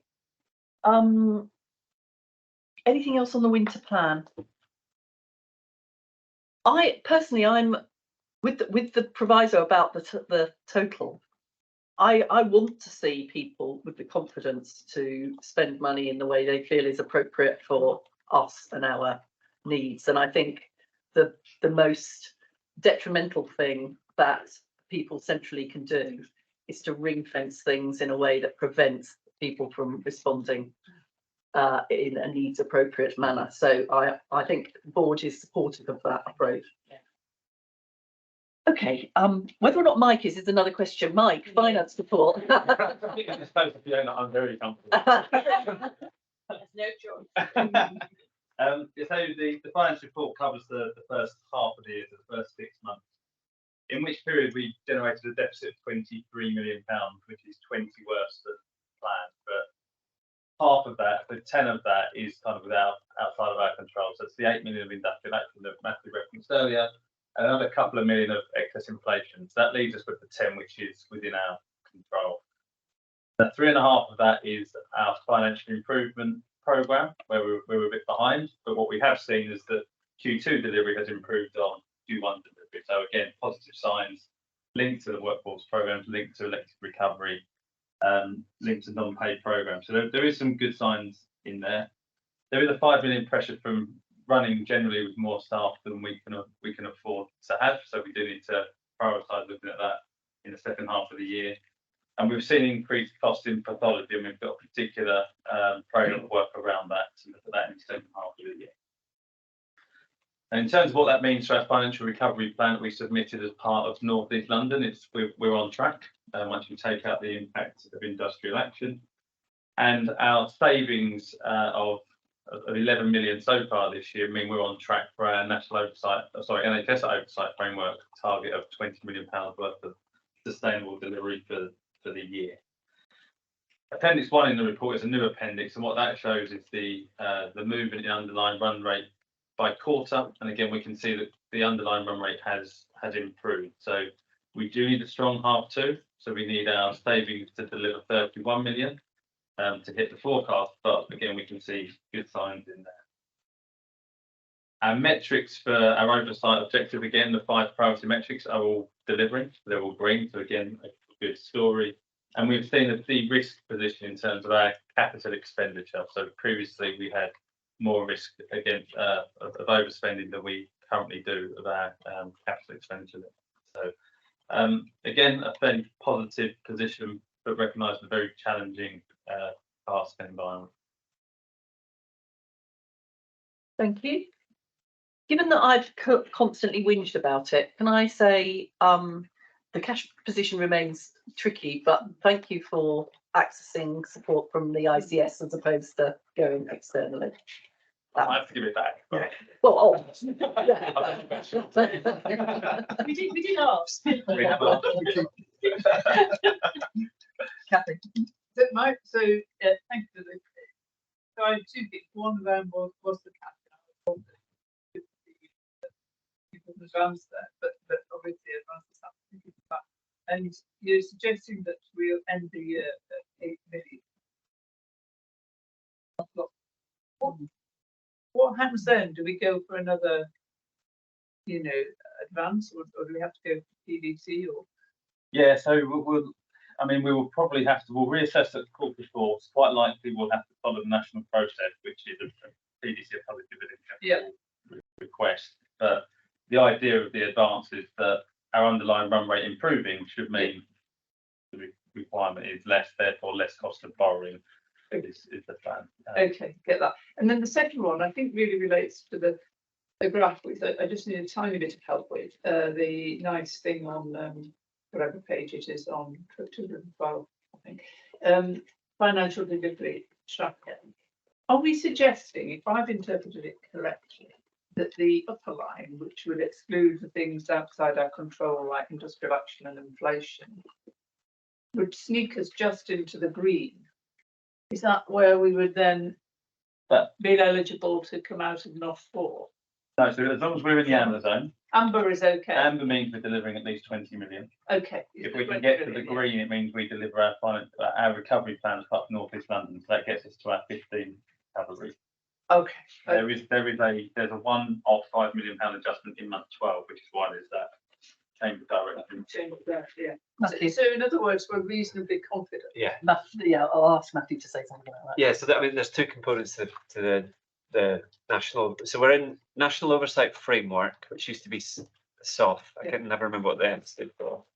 Was it system? Anyway, so we're in NOF4 for finance and for emergency care, and the amber trajectory gets us out of that position. So we're pretty confident we're on track to hit that. We have set ourselves a stretch target as part of North East London, and the plan that we put together with Barts and the Homerton is the one that would see us heading towards that green zone, and that's the one where on 6 we've seen some decent initial signs of plans starting to bite. So we're reasonable territory for that.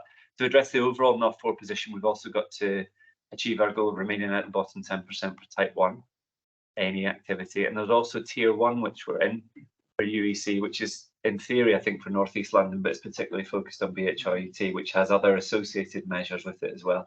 We've got a meeting end of next week with the NHS England national team to talk about the oversight regimes as a whole, where they see our journey in this context. I think, because I think it's fair to say that we think we're probably demonstrating enough to push on the basis of the finance and A&E performance to try to get away out of this in Q4. I just wonder if when you meet with them, if you could ask them if they could make it a bit more complicated. Just to say that I actually was in a discussion the other day around their thinking about this system regulation. You can imagine it pushing quite hard to try and get something that is a little bit streamlined, shall we say. So I think it'll be interesting to see what changes also in terms of things. So we've also had a CQC inspection this week, for example, as well, along with recently Garth and ESIS have come in to look at our emergency departments. You know, we're getting a lot of help.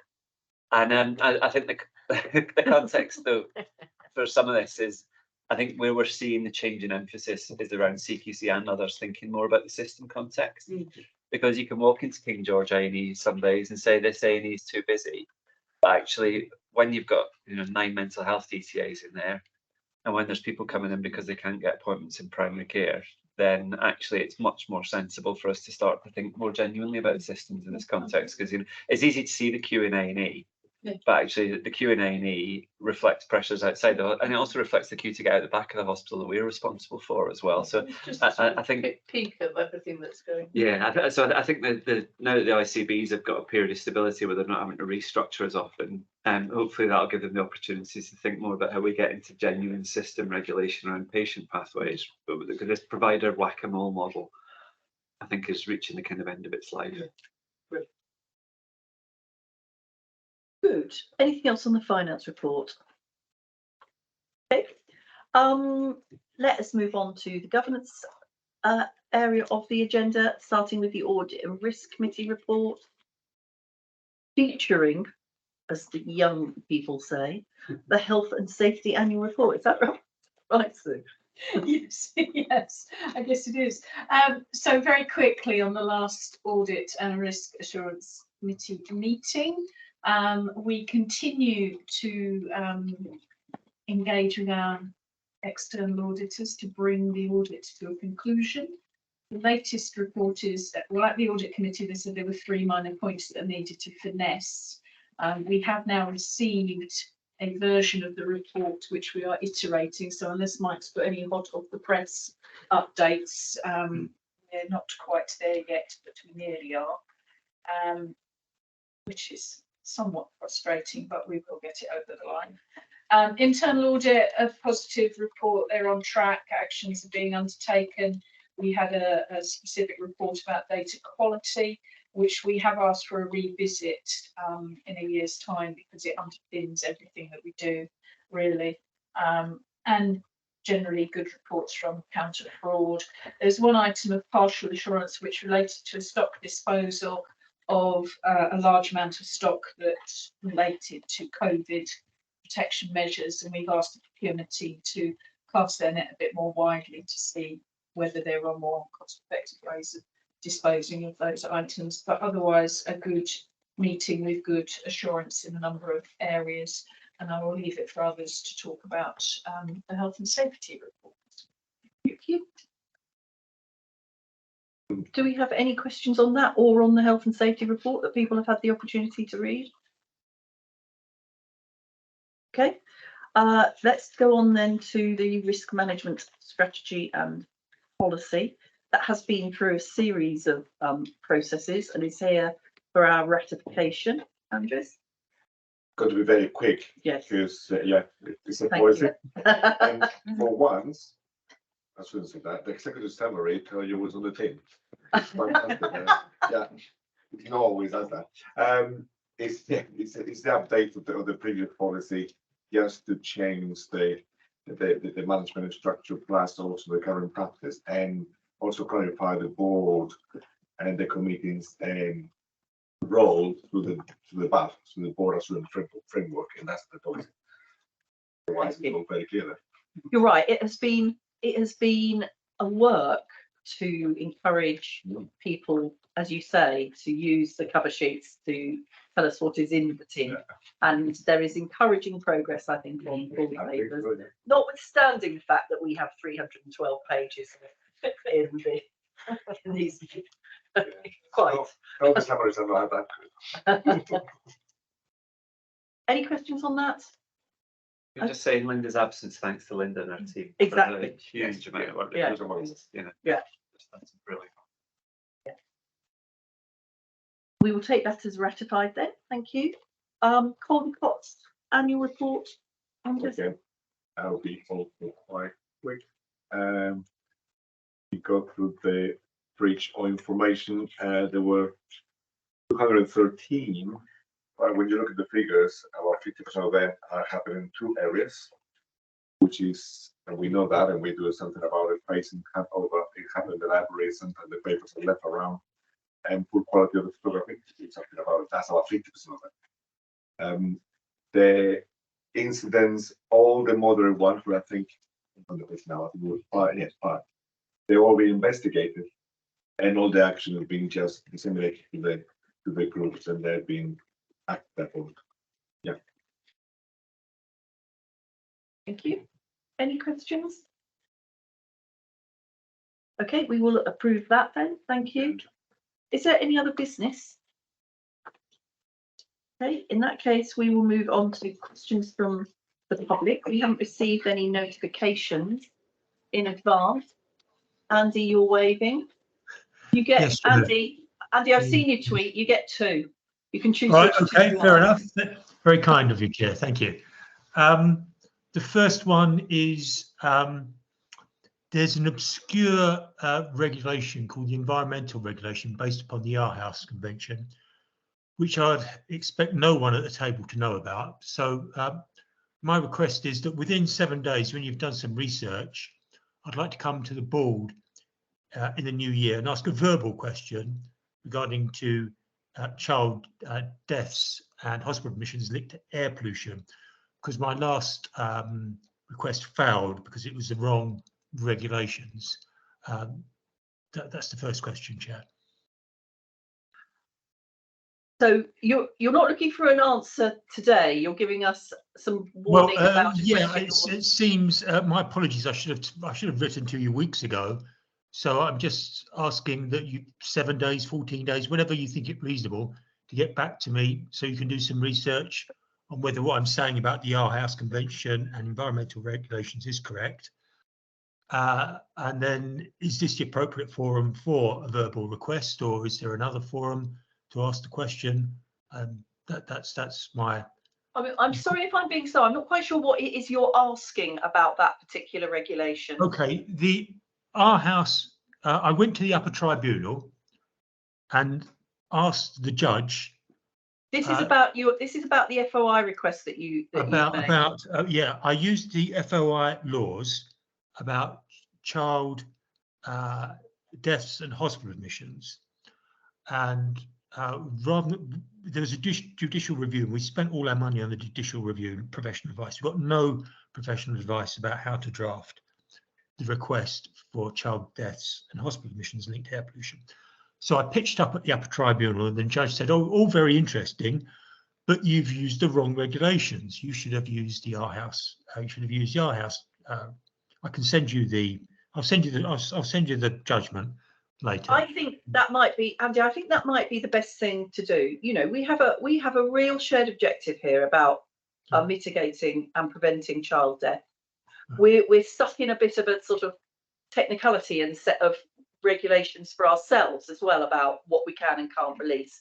But why don't you write to us, and we will see how constructive we can be in supporting you with the information that you want. Okay, well, yes, just go to a third party rather than myself. Well, thank you. The second question, the last meeting, I'm very keen on the Francis report, because it does seem to be the way that we should manage the health service.